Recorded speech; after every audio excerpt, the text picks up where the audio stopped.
The first thing I noticed was the smell. Thick, humid, rotting, and vaguely alive. It pressed against my senses like a living thing, crawling into my lungs and filling the void that the darkness had left behind. My body ached in ways I had forgotten could exist. Muscles stiffened, joints cracked, and yet beneath the pain there was a peculiar warmth, almost purposeful, spreading beneath my skin. It was as if the very marrow of my bones had begun to pulse in rhythm with something foreign. I had no memory of falling asleep or being placed here. The cage around me was familiar only in the sense that I had come to accept confinement as part of my existence. Yet this time it was different. The door was locked, the mechanisms unfamiliar, and the smell, that smell was new. Something alive, something that should not be in this world, had entered me. The realization came gradually, a flash of memory, a glimpse of motion, a split second when my armor had been grazed, and then the sea. A tyrannid spore drifting silently, imbued with a malevolent purpose, had struck me with precision. Its entry was subtle, almost invisible, but its effect was immediate. I felt it burrow beneath the surface, an alien presence weaving itself into my flesh, integrating to me. Denial followed naturally. This was no infection, no parasite, just a toxin, my mind whispered. Medici would cure this. I was trained. I could handle this. But my body betrayed me. Fever bloomed like a distant sun. Vision wavered, and veins flamed as if liquid fire coursed through them. Each pulse seemed to sync with something not mine, something ancient. The spore had learned me. It was growing, learning, adapting.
Sharp, precise, like needles tracing the interior of my spine. Not agony, not yet, but the warning that control was slipping. Fear followed swiftly, helplessness. The gnawing understanding that the flesh I had trusted to carry me through countless battles was no longer solely mine. My thoughts became fogged, prayers half remembered and incomplete, as though some invisible hand had rearranged the pathways of my mind. Yet even as terror gripped me, curiosity surfaced. I examined the change from within, noting the pulsing warmth, the rhythm in my chest that no longer matched my heartbeat. There was an intelligence here, subtle, precise, alien. The hive mind, I realized, did not speak. It directed, it guided, it cultivated. I was the soil. The seed had been planted, and I had no choice but to grow alongside it. Hours passed, or maybe days. Time had little meaning here. The darkness pressed against me, and the cage became both sanctuary and prison. I curled into myself, trying to map the foreign presence, trying to assert control where none remained. And then, somewhere between consciousness and surrender, I felt it twitch. A small, deliberate movement inside me that was not mine, but part of what I would become. The cage was locked. The spore was alive, and I was awakening. Even in confinement, the world demanded something from me. My hands, small and dexterous, ached for motion, for creation. Broken devices, fragmented mechanisms, scraps of machinery. Whatever the humans brought me, my instincts compelled me to rebuild, to improve, to make functional what they could not.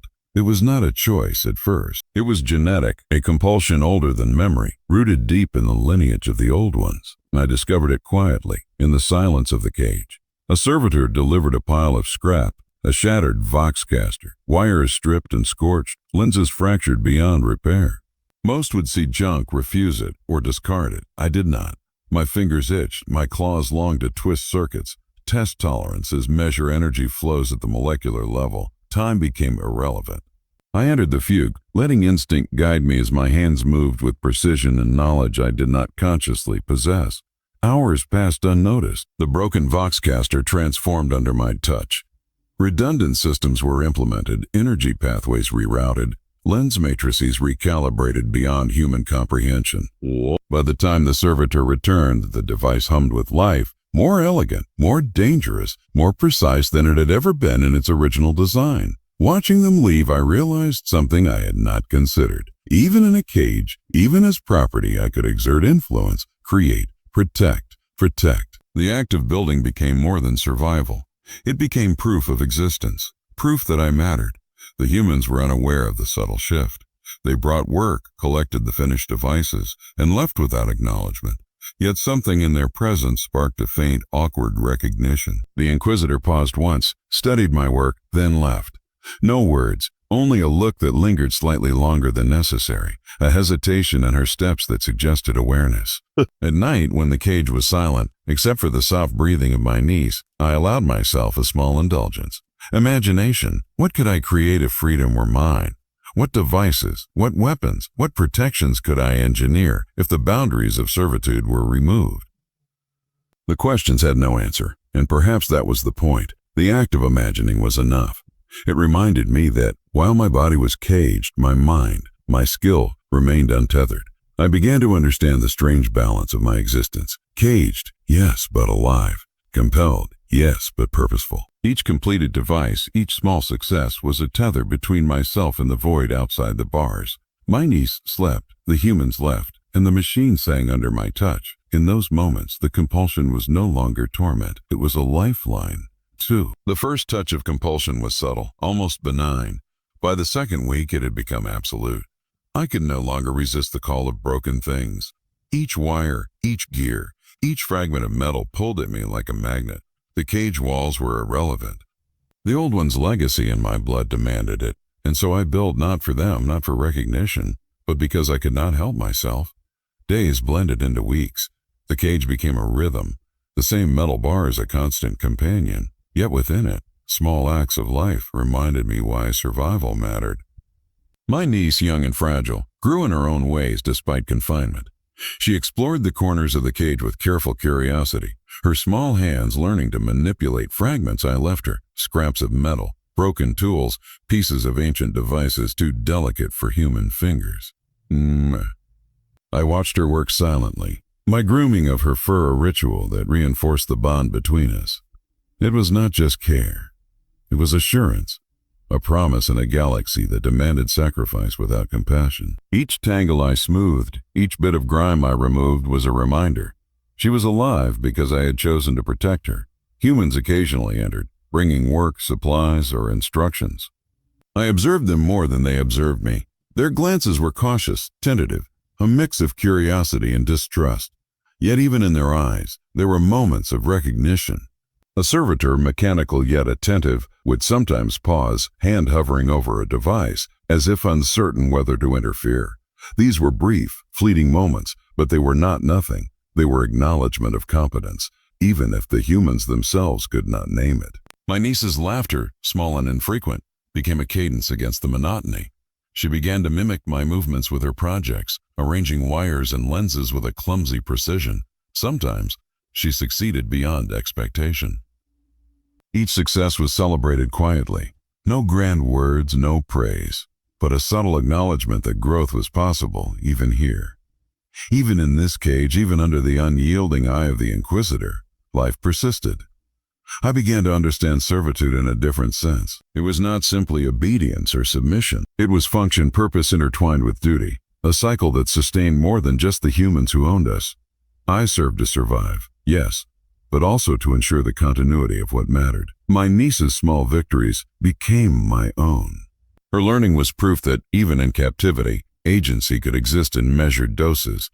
Evenings were the hardest. The cage quieted, the hum of machinery softened, and the weight of isolation pressed against our mind. Yet in the small rituals, feeding her, grooming her, leaving a piece of wire or crystal for her to experiment with, I found meaning. We were two lives intertwined, a makeshift family in a universe that did not recognize the value of either. The humans rarely understood the depth of our connection. They saw property performing tasks, a niece growing under supervision. They could not see the subtle exchanges of trust and care, the silent lessons of skill and patience. But that was inconsequential. In our confined existence, recognition came in smaller forms. A device completed flawlessly, a project understood and improved, a small hand mimicking mine successfully. These were victories in a galaxy that offered so few. By the end of the month, it became evident. Servitude was not only a cage, it was the framework upon which small moments of life and family could be constructed. Each day lived, each device completed, each small achievement shared with my niece became a testament to endurance. And in the quiet moments when no one was watching, we were not merely prisoners. We were custodians of continuity in a universe bent on destruction. The day began as any other, the monotony of the cage broken only by the occasional delivery of materials. Servitors scuttled past, carrying parts or scraps, their mechanical limbs moving with unnerving precision. My niece was at my side, busying herself with a simple assembly of wires and crystal matrices, humming quietly. Then the Inquisitor arrived, her presence slicing through the habitual silence like a sharpened blade. She did not speak immediately. She stood at the edge of the cage, her gaze sweeping over me, over the organized chaos of my workspace, over the small figure of my niece. Then, without preamble, she placed a data slate into my hands. Its surface glimmered with encoded schematics, intricate and foreign, a design that should not exist under Mechanicus law. My eyes widened. The principles were clear, the calculations precise, yet they violated every sacred template I had been conditioned to follow. I studied the schematics carefully, letting my instincts take over. These were forbidden designs, relics of knowledge lost to the Imperium centuries ago. The Inquisitor's intent was obvious. She wanted me to complete this work, to bring these dangerous ideas into reality. The weight of the responsibility pressed down on me. To refuse would mean denying the command of an Inquisitor, an act that could lead to death. To comply would make me complicit in tech heresy, a direct violation of the sacred codices of the Mechanicus. My niece looked up at me, her wide eyes reflecting the flickering light of the data slate. She did not speak, yet I felt her understanding. She sensed the moral complexity, the danger inherent in what lay before me. I placed a protective hand over her small shoulders, silently assuring her that we would endure, as we always had. The work began. Materials were delivered piece by piece, burnt circuits, crystal matrices, fractured and unstable, metal components scavenged from older devices. Each element required meticulous adjustment, each connection demanded intuitive understanding. My hands moved with genetic precision, guided by instincts older than memory, reshaping broken parts into functional elements, repurposing materials in ways no human mind could comprehend. Hours turned into days. I worked without pause, my niece nearby, watching and occasionally mimicking my movement. She asked questions silently, pointing to a misaligned crystal or a twisted wire. I corrected her gently, teaching her principles she could not yet fully grasp. Each day was a lesson, not just in mechanics, but in survival, in adaptation, in understanding the world that sought to consume us. By the third day, the device began to take form. It was elegant, a blend of forbidden knowledge and practical engineering, a fusion of thought and instinct. I tested components, recalibrated circuits, balanced energy flows that should have been impossible. And all the while I felt the weight of the Inquisitor's gaze, even when she was not present. She would see the results, judge the efficiency, and decide the fate of both me and the child whose curiosity had brought us here. The final piece clicked into place. The device pulsed faintly, alive with potential energy. I stepped back, exhausted, hands shaking but satisfied.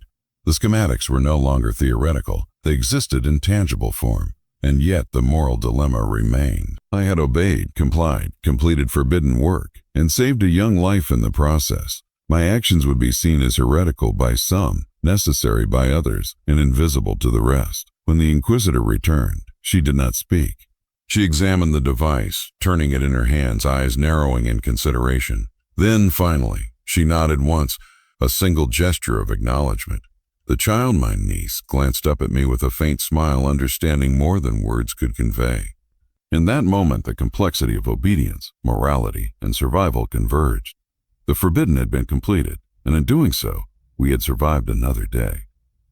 The days after the completion of the forbidden device felt strangely quiet. Not peaceful. Nothing aboard an Inquisitorial vessel ever was. But still, the silence that followed held a different weight. It was the suspension of judgment, a pause between verdicts, a brief moment in which fate had not yet decided our direction. My niece sensed it too. She stayed close, her small fingers brushing against stray tools, her eyes darting from me to the sealed case where the device now rested. She asked her first forbidden question 2 days later, not in words. She had learned caution early, but with a gesture. She touched the edge of the cage, then tapped a broken circuit on the ground, then pointed at the sealed case. Her brows drew together in a silent question. Is this wrong? I had no answer. Not because I didn't know. Oh, I knew very well what the Mechanicus would call it, what doctrines would dictate. But the truth was larger than that, larger than law, larger than survival, larger even than the cage that bound us. She was learning, absorbing knowledge at a rate no ordinary child could. And with that learning came a dangerous trait, curiosity unbounded by fear. I guided her hand away gently. She watched me, waiting for an explanation I could not offer. What could I tell her? That morality was a luxury for people who were free? That ethics were written by the powerful and enforced upon the powerless? That the line between heresy and necessity was drawn only by those who could afford to be comfortable? She blinked slowly, absorbing the silence as if it were an answer.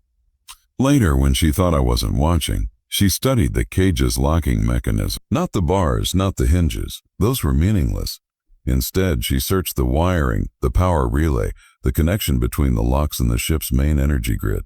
She was beginning to see the galaxy not as a child, but as a mind shaped by circumstance and instinct. That frightened me more than any Inquisitor. Her transformation became more apparent when the guards arrived. 2 of them, bored and careless, carrying a fresh crate of components.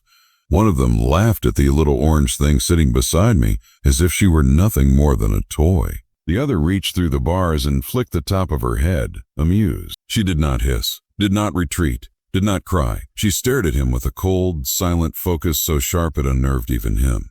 There was no anger in her gaze, only calculation, a purely mechanical assessment of cause and effect. That realization pierced through me like a blade. She was becoming something the Imperium feared.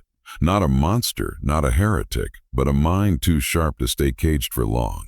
After the guards left, she climbed onto my lap and pressed her small forehead against my shoulder.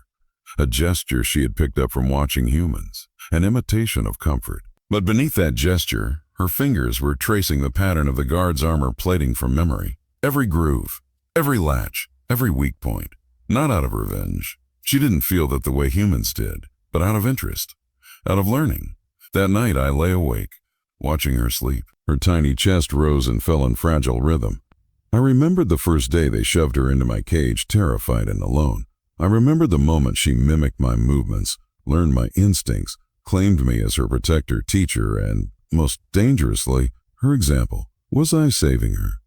Was I saving her? Or was I shaping her into a danger greater than any forbidden device? The Inquisitor returned the next morning. She didn't look at me. She knelt instead before the child, studying her with unnerving intensity. My niece stepped back, uncertain. The Inquisitor smiled slightly, not warmly, but with the satisfaction of someone confirming a hypothesis. As she learns quickly, the Inquisitor murmured. My hands tightened around the metal bar. I hated hearing it from her lips. A faster than you, she asked.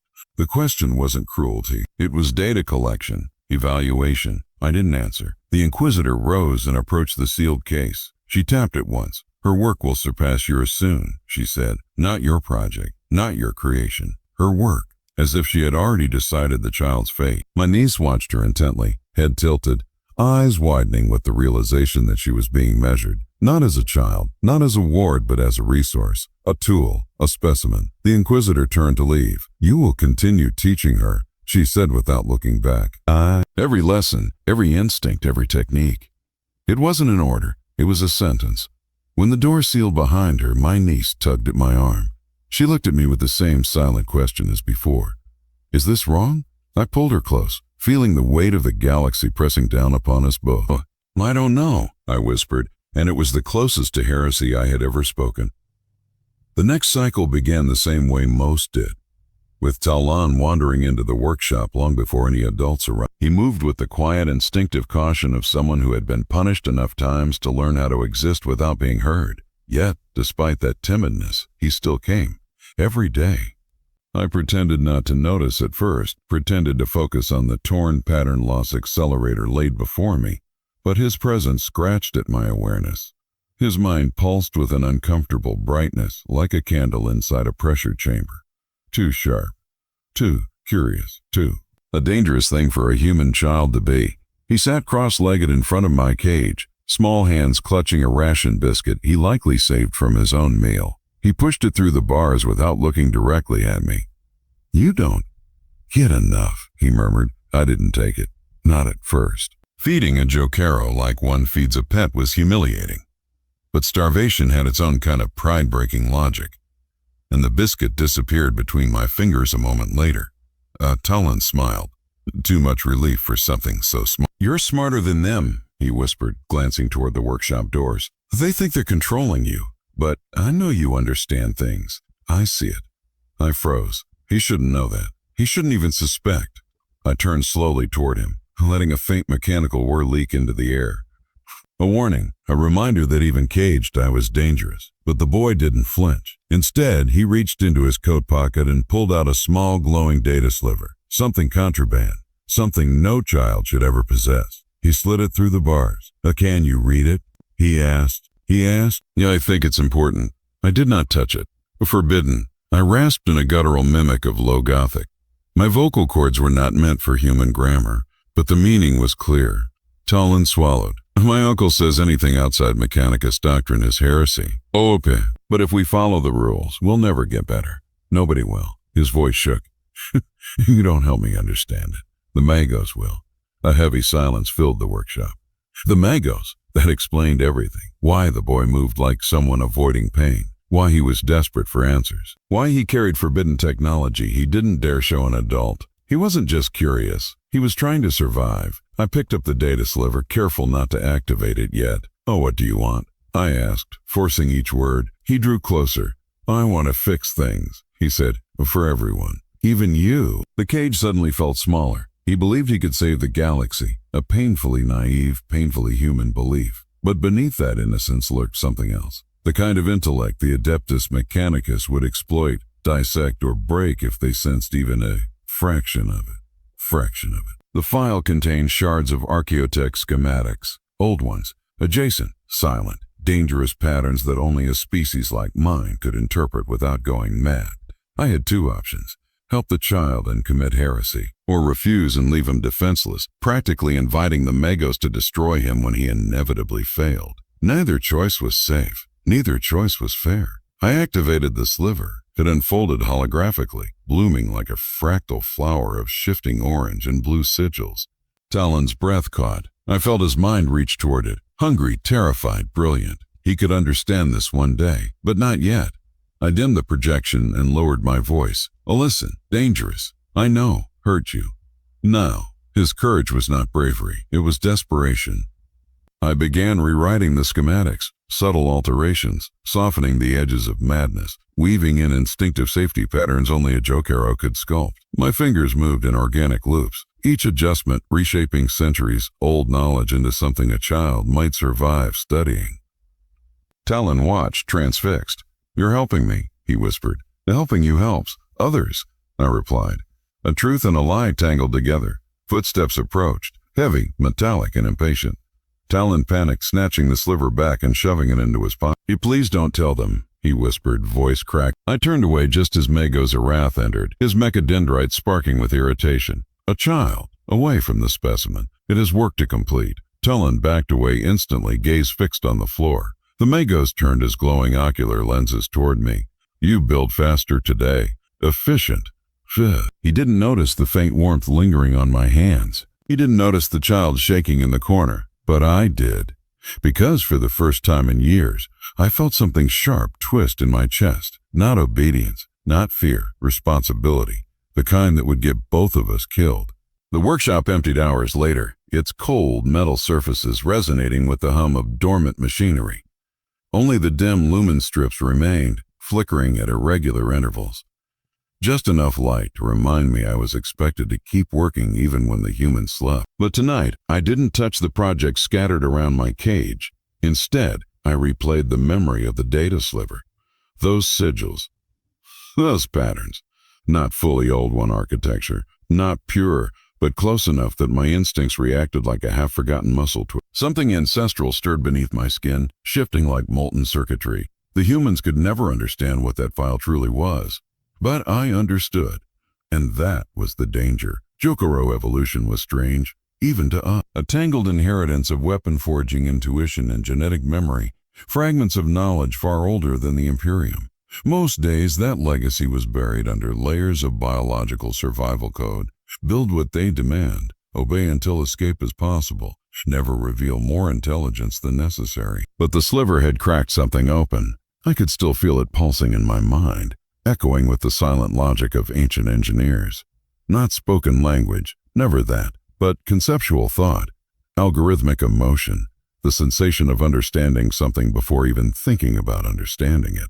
For a moment, deep within my skull, I sensed the outlines of things beyond human science, self-sustaining energy loops, adaptive gravity frameworks, non-warped dimensional anchors, dangerous things, for me, for Talon, for anyone who touched that file without comprehension. A soft tapping pulled me from my thoughts. Talon stood at the edge of the cage again, small, shivering slightly, a datapad clutched in his hands. His eyes were wide, fearful. "They're checking my belongings in the morning," he whispered. I stiffened. He slid the datapad toward me through the bars. I copied everything. I had to. But I can't decode it. I tried, and it hurt. He placed a hand to his temple, like something pressing inside my head.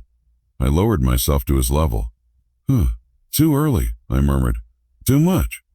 I thought I could do it, he said in a tiny voice. You make it look easy. I let out a low rumble, something between disagreement and empathy. It was not easy, it was instinct. And instinct could not be taught. But understanding could. Talon, I said carefully, each word rough and imprecise. This knowledge changes things. That changes what? You, them, everything. He swallowed hard. Are you saying I shouldn't look at it? I considered lying, telling him no, telling him to drop it, to run, to forget.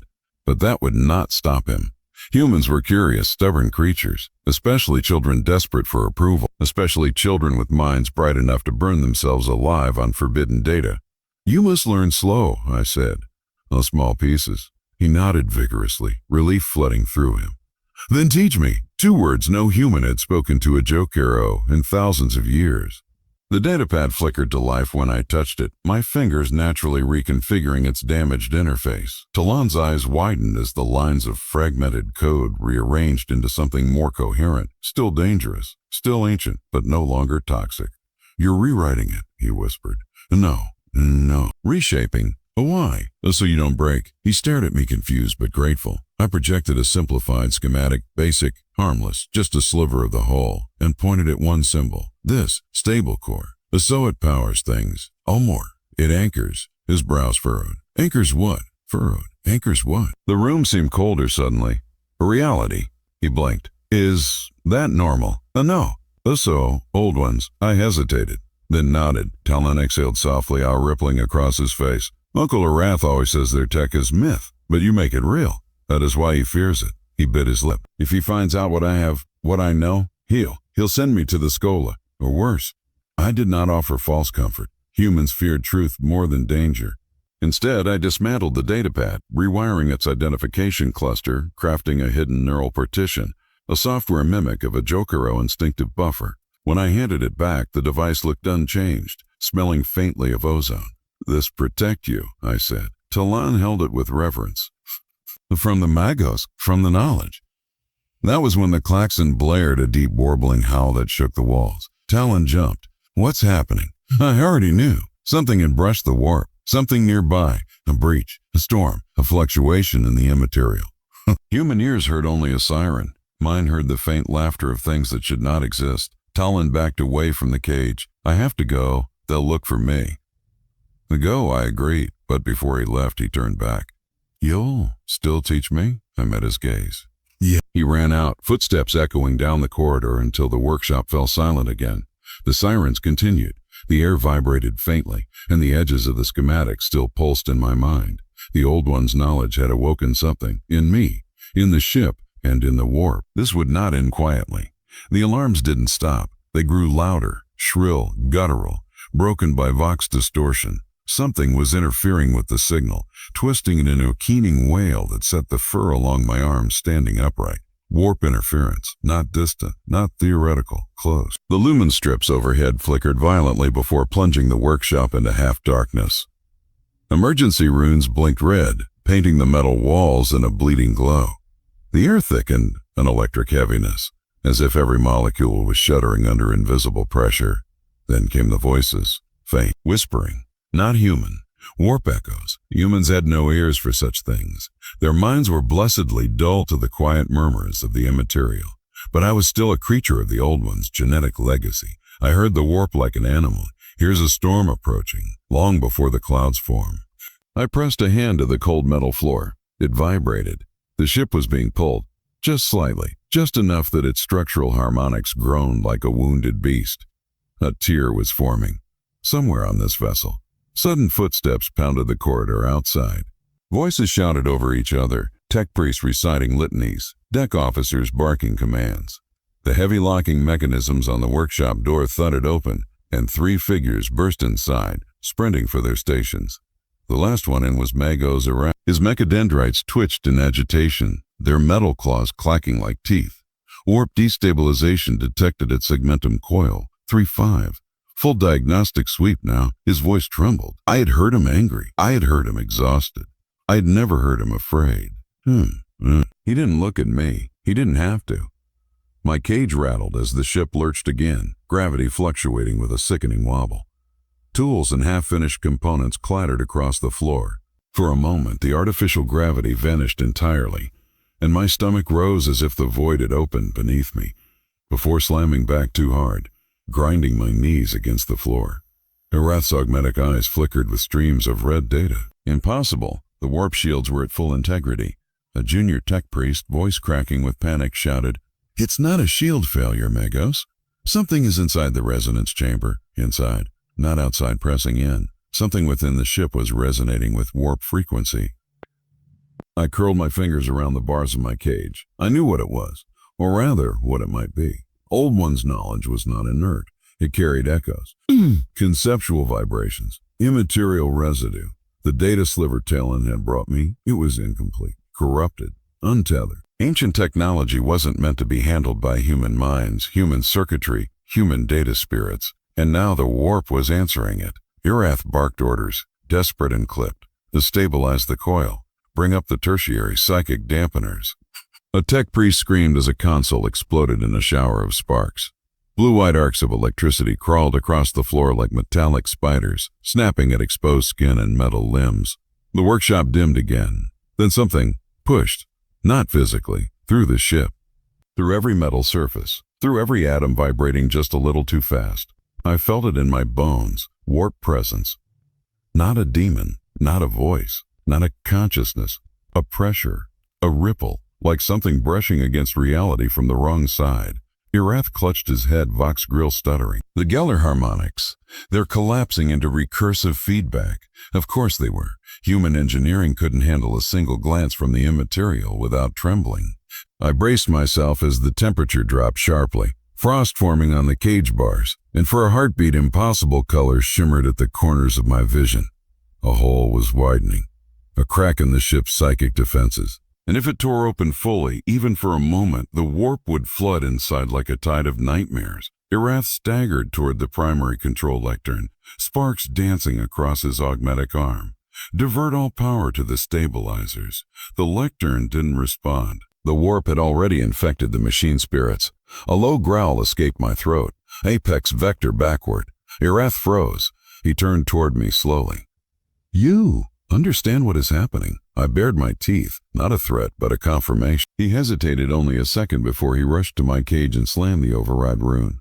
The lock disengaged. For the first time in months, the cage door swung open. "Out," Arath ordered, voice shaking.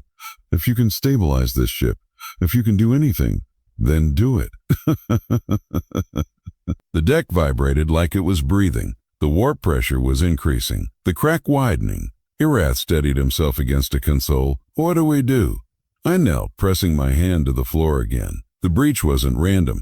It was directional. It was directional. It was tethered to something. Not a demon. Not a creature. A signal. A pulse. A reply to the ancient schematics. I opened my eyes slowly. We go, I said. To the coil. Irath swallowed hard. Then go. I'll lead the way. He grabbed a plasma cutter, turned toward the door, and the lights went out. Complete darkness. Silent. Then a whispering chorus filled the room. Not words. Warp echoes. Resonance. Reality bending. This was only the beginning. Yet the air felt different as tech priests whispered to each other, as crew members stood at a distance with hesitant fascination, as the wounded who had been saved by its quick actions offered silent nods of gratitude. None of this was necessary for survival, but the ship seemed to hum with a softened edge. The child, the girl with wide eyes and an unfiltered soul, was the first to approach. She carried a strip of ration fruit, carefully cut into small cubes, the way she'd seen the Jokaero prefer them before its privileges had been reduced months earlier. You help them, she whispered, as if speaking too loudly would undo what had happened. But Papa said you saved the whole ship. The Jokaero's fingers curled around a cluster of loose wiring, both a comfort object and a shield. It had expected punishment for unauthorized manipulation of the ship's systems. It had expected electrified shocks, data scouring interrogation, or confinement in total darkness. Instead, the child offered fruit. With hesitation, it took the piece between its fingers and tasted it. Sweet, unnecessary, strange. The girl beamed as if the act had validated something important within her. Her father, a mid-ranking officer with tired eyes and a wary stance, hovered several steps behind. His hand rested near his sidearm, not reaching for it, but not drifting away either. Don't get too close, he warned softly. Not to the Jokaero, to his daughter. The Jokaero observed this dynamic carefully. Humans often said one thing while meaning another. The girl's innocence allowed her to see a living being. The adult saw a tool, a risk, a biological anomaly. Soon the tech priests arrived. Red robes whispered like restless metal as they surrounded the cage. One of them, Magos the Rel, whose augmentic lenses clicked with every small adjustment, tapped a data slate and spoke in a voice that resonated with artificial harmonics. A subject J97. During the emergency, you executed unauthorized alterations to vital systems. These alterations resulted in reduced casualties and prevented catastrophic warp flame propagation. A commendable outcome. Commendable. The Jokaero knew the word. Praise for productivity. Approval for efficiency. It was the language of expectation, not gratitude. The Magos continued. Given this performance, the Mechanicus has elected to issue a status adjustment. The phrase froze the creature's breath. Status adjustment. That meant change, either positive or devastating. A small servo skull floated forward carrying a metal badge, etched with binary sigils and Jokaero approximations. You are to be reclassified from menial asset to specialist asset, Thurl declared. Your restrictions will be moderately relaxed. Moderately. Not freedom. Not release. The neural restraints remain. The cage remained. The designation remained. The badge was symbolic, the kind of symbol humans treasured, but that changed nothing about the lock on a door. The cage door hissed open slightly, only to allow the attachment of a new device. A slim, multi-layered ring placed around the Jokaero's wrist. Not a shackle, not exactly. More like a monitoring tool with embedded expectation. This will allow you controlled access to the ship's systems under supervision, the Magos continued. Recognize this as a privilege. The Jokaero examined the device, lifting it to the light. It was both a gift and a leash. The humans seemed proud of their decision. The Jokaero simply understood it as another mechanism of containment. Yet, something had shifted. They couldn't deny that. The way the Medici bowed slightly before entering the room. The way the officers waited for its evaluation before running repairs. The way conversations lowered as it passed, not out of malice, but out of awe. A creature once ignored as a background fixture had become a presence. Later, the girl returned with crayons and a scrap of parchment. I drew you. The image was crude, a round orange blob with long arms and bright, oversized eyes. Around it she had drawn thin lines. Energy, motion, life. The Jokaero stared at the picture longer than it intended. It's not a cage, she whispered.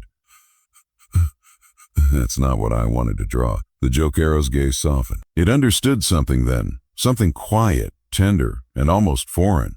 Recognition from a child mattered more than recognition from the Mechanicus. But when the lights dimmed into the ship's simulated night cycle, and the hum of engines lulled the corridors into unsettling calm, the Jokaero still sat behind transparent walls.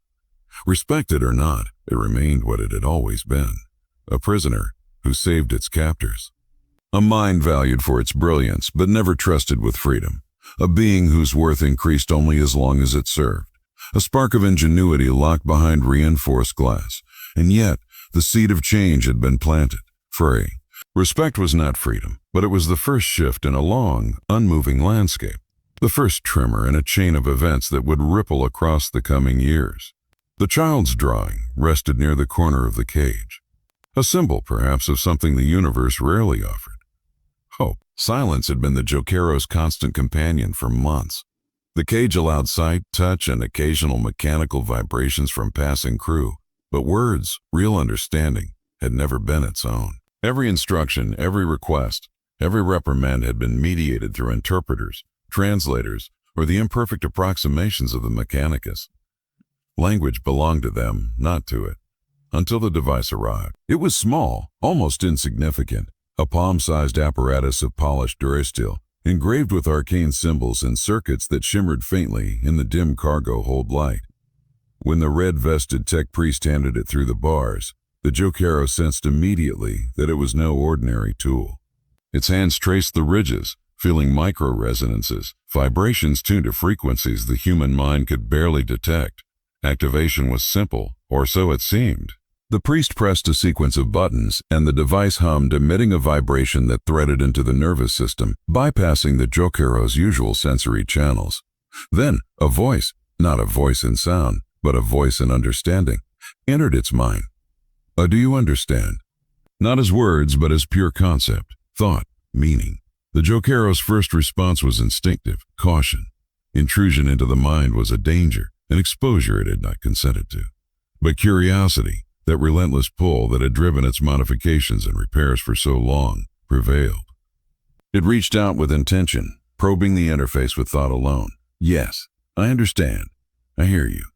The red-vested priest, the red voice, as the Jokaero had come to call him silently, exhaled in relief. A sound of wonder escaped his augmented throat, half laughter, half cry, impossible to distinguish. Recognition, gratitude, astonishment, he conveyed all of it at once. Hours passed as concepts and images flowed. Words were useless, too slow, too fragile. Instead, they exchanged understanding directly. The intricacies of ship systems, the hidden knowledge of old machinery, the impossibility of explaining centuries, old technology to humans without damaging it with literal interpretation. They shared solutions, proposed ideas, debated approaches, all in a language that existed solely between minds. The Jokaero learned that comprehension need not be linear, that intelligence could be multidimensional, and that trust could exist in the absence of vocal affirmation. The red-vested priest, for his part, understood something fundamental, that the Jokaero was not a tool, not property in the abstract sense, but a living mind capable of initiative, creativity, and even ethical reasoning. For the first time since capture, it could communicate its frustrations, its limitations, its desire, its need to choose, to act, to build, to protect, not merely to obey. And it could hear in return. It was not freedom. It was not release. The cage remained, the locks remained, the restrictions were intact. But a bridge had been built, a conduit through which understanding could flow. A connection between species, between experiences, between centuries of knowledge and raw instinct. Later, when the child approached, the Jokaero could convey patience, guidance, and encouragement without speaking aloud. She understood in ways the others could not, simply because the device translated intention directly into understanding.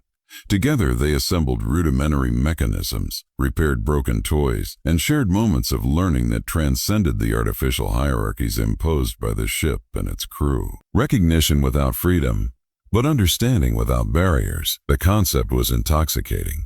The ship continued its journey, warp engines humming in the distance, alarms silently monitoring for the faintest fluctuation. Battles would come, threats would arise, and the Jokaero would be called upon again to perform impossible tasks.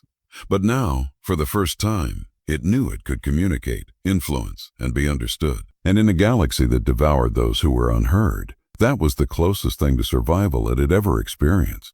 Time, measured not in calendars or cycles, but in the rhythm of work and repetition, became both companion and teacher. The niece, small and fragile when first brought aboard, now moved with a confidence that reflected months of observation and mimicry. Her tiny hands, once unsteady with curiosity, now navigated tools and components with surprising dexterity. Each day, she learned, not just by instruction, but by watching the Jokaero transform raw scrap into functioning mechanisms, elegant in ways that even human engineers would struggle to understand.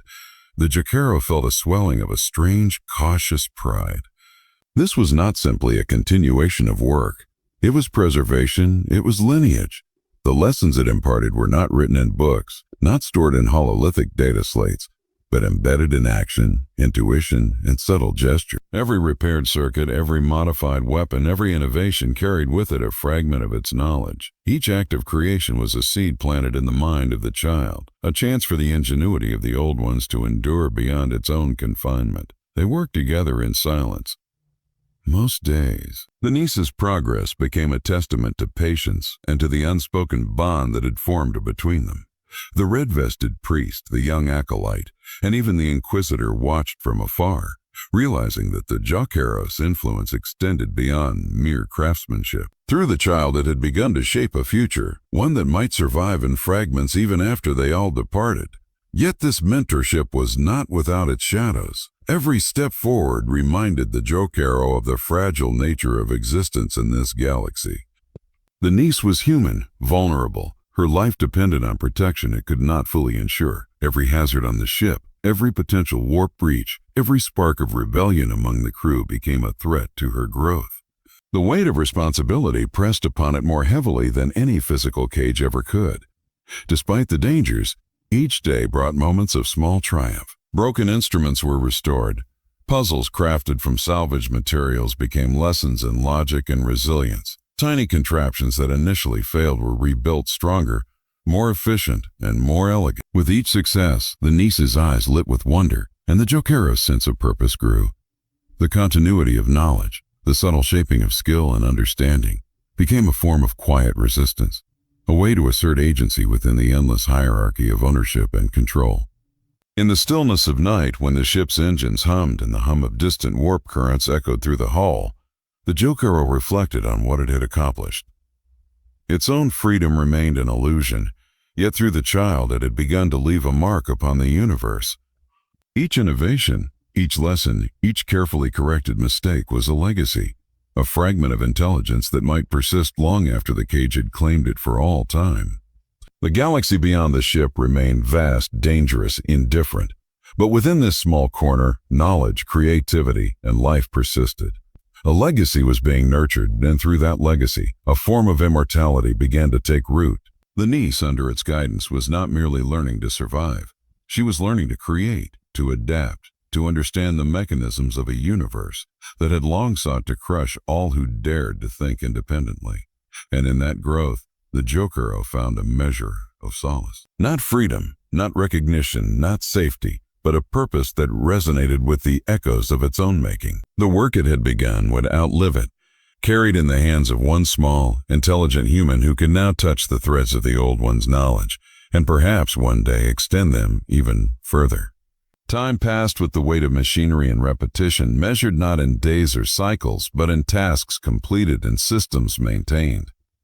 Every day was a continuum of effort, repairs, optimizations, and modifications that never truly ended. Broken components arrived with the rhythm of the ship's missions, demanding attention, precision, and ingenuity. The Jokaero moved through the work as instinctively as breathing, its hands guided by genetic memory and the compulsion to improve, enhance, and perfect. The niece had grown alongside the unending labor. She moved more confidently through the ship, her curiosity and skill a reflection of countless hours spent observing and mimicking her mentor. Each completed project was a lesson in resilience, patience, and ingenuity. Small successes became markers of time, milestones in a life otherwise constrained by cages and orders. The world beyond the ship remained chaotic and hostile, but within these walls, purpose endured. The humans aboard the vessel had come to recognize, if not fully understand, the Jokaero's value. Guards, acolytes, and even the Inquisitor occasionally paused to witness its work, silent acknowledgement passing where words were impossible. Yet the recognition was subtle, often indirect, filtered through the lens of necessity rather than empathy. It mattered little. The Jokaero had long ceased to seek approval. Its satisfaction lay in creation, in the mastery of materials and systems, in the unbroken chain of improvement that stretched from its hands through every repaired or enhanced device. Long hours, punctuated by brief periods of rest, were filled with the faint hum of the ship's engines, the soft clicks of tools against metal, and the occasional curious questions from the niece. Now, the Jokaero taught not with speeches or explanations, but through demonstration, allowing knowledge to pass in a language older than words, encoded in movement, precision, and instinct. Each lesson, each corrected mistake, was a seed planted in her mind, a fragment of understanding that might endure beyond the confines of the ship or its own life. Days blurred into weeks, weeks into months. There was no grand narrative, no heroics or accolades. Only the endless flow of work, the quiet growth of the child, and the subtle assertion of life and intelligence against a universe that sought to suppress them. The Jokaero began to perceive patterns not only in the machinery, but in the rhythm of life aboard the vessel. Small inefficiencies were corrected before they became problems. Minor conflicts between humans or systems were anticipated and mitigated. Its influence spread subtly, almost invisibly, through the ship, shaping outcomes without intervention, guiding the world around it while remaining confined. In the long stretches of labor, reflection came in brief moments of stillness. The Jokaero considered its purpose, the permanence of its work, and the fragility of life it nurtured. It mourned the freedom it had lost, the family it could never truly reclaim, the galaxy it would never explore unbound. Yet these thoughts did not weaken it. They sharpened focus, solidified determination, and reminded it of the meaning found in perseverance. Purpose, even in captivity, was a victory. Through the continuous work, a subtle narrative emerged, not of battles fought or victories won, but of survival, of teaching, of legacy. Each repaired weapon, each optimized system, each lesson passed to the niece was a declaration against oblivion, a testament to intelligence and endurance. The passage of time, once a marker of confinement and monotony, became a measure of accumulated achievement and resilience. Life, in all its grimdark complexity, persisted through action, through creation, through the persistence of knowledge. And so the days unfolded, indistinct but meaningful, marked by hands that never stopped moving and minds that quietly grew. The niece's development mirrored the Jokaero's unending work, a legacy in motion, a flicker of life and intelligence stretching across the emptiness of the galaxy. The passage of time was no longer merely a reminder of imprisonment. It was proof that even in captivity, the will to create and endure could persist. The quiet moments between tasks grew longer, more contemplative. With each completed project, the Jokaero felt the weight of time pressing not just on its body, but on its mind. In the stillness of the cargo hold, surrounded by the hum of engines and the faint scent of lubricants and ozone, it allowed itself to reflect on all that had been lost. Its past life, the freedom it had known, the family it had protected, the endless possibilities of the galaxy, remained a distant memory, flickering like a ghost against the backdrop of its present reality. It mourned not only freedom, but the innumerable choices it could never make. Each decision was preordained by circumstance or necessity: serve, survive, teach, improve. Yet the Jokaero no longer viewed its existence with anger or despair alone. Mourning had softened an ending. Life, even constrained and brutal, had meaning in the connections it nurtured, the skills it honed, the family it had kept alive. Its niece, growing stronger, more capable with each day, embodied the continuation of its purpose, a living testament to its sacrifices. Memories of other lives and losses haunted these reflective hours. It remembered the first moments of captivity, the feeling of alien influence crawling beneath its skin, the slow, suffocating terror of being caged and used. It remembered acts of heroism, the stabilization of the ship, the saving of the heretic child, the countless tiny victories achieved through ingenuity and perseverance. Each memory was a thread in a tapestry woven from both horror and triumph, suffering and purpose. Acceptance did not mean forgetting. It meant reconciling the pain with the necessity of survival and the possibility of legacy. It also contemplated its role within the larger universe, a galaxy steeped in war, corruption, and entropy. The Imperium, the old ones, the Mechanicus, the endless void beyond. None of it could be changed. Yet, within this microcosm of the ship, it could act, it could influence outcomes, it could nurture life and intelligence. This was a small victory against the infinite dark, a quiet assertion that intelligence and purpose could persist even in oppression. Reflection gave rise to a profound clarity. The Jokaero recognized that its captivity was both limitation and structure. Recognition was subtle, a pause before issuing an order, a glance that lingered, a decision to rely upon its judgment in matters where humans faltered. These small gestures became proof that its existence mattered beyond mere utility. The Jokaero understood that freedom was an illusion in this galaxy, but purpose was real, tangible, and eternal if one knew where to find it. Reflection became a companion. It thought of all it had endured, the horrors of captivity, the pressure of servitude, the moral compromises demanded by survival, and the fleeting joys of family and mentorship. Each moment, whether filled with fear, anguish, or triumph, was a thread woven into the tapestry of existence. Understanding that every act of creation, protection, and guidance was a rebellion against the dark, it embraced the cycle with unwavering resolve. And so life continued. The niece thrived, the ship persisted, and the Jokaero's hands remained ever busy, shaping a legacy in tools, weapons, and knowledge. In the grim darkness of the 41st millennium, where hope was scarce and survival uncertain, the cage no longer symbolized limitation but purpose. Each day lived, each skill imparted, each life saved became a quiet victory, a defiance of entropy, chaos, and death itself. Its mind, body, and ingenuity were instruments of survival and guardianship, and through these instruments, meaning endured. Time passed, battles raged, and stars burned out. Yet the Jokaero endured, as it was made to endure, as it chose to endure. The universe did not bend to its will, nor did it pause to celebrate small triumphs. But within the confines of the cage, amidst the hum of machinery and the quiet presence of its niece, purpose was realized, and existence held significance. In this grim, unforgiving galaxy, that was victory enough. The cage remained, the button remained, yet now it pressed not out of obligation or compulsion, but with clarity, choice, and understanding. Each press, each action, each creation resonated with intent. It had found meaning, forged legacy, and preserved life. And in this, the Jokaero had become more than a tool, more than property, more than an instrument of war. It had become a beacon of endurance, ingenuity, and purpose in a galaxy that sought to extinguish all light.